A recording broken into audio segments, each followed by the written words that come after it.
Hello hello hello hello everyone, আজকে নিয়ে চলে এসেছি আবার একটা নিউ ব্লগ তোমাদের জন্য। হ্যাঁ, সেদিন সেজে গুজে বেরিয়ে পড়েছিলাম ঘুরতে যাব বলে। কোথায় যাচ্ছি? এই যে দীঘা। জানার খুব কৌতূহল ছিল বলো?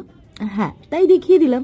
যাই হোক, দীঘা যাব আর কোলাঘাটে চা খাবো না, এটা কি হতে পারে? তাই ওখানে চা খেয়ে সোজা চলে গিয়েছিলাম দীঘাতে। আর দীঘার এই সুন্দর লাইটিং দেখতে দেখতে পৌঁছে গিয়েছিলাম হোটেলে।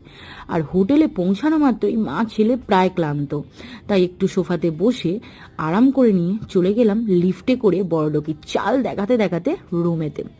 যাই হোক, বড়লোক তবু নয়, তবুও দেখাতে হয়।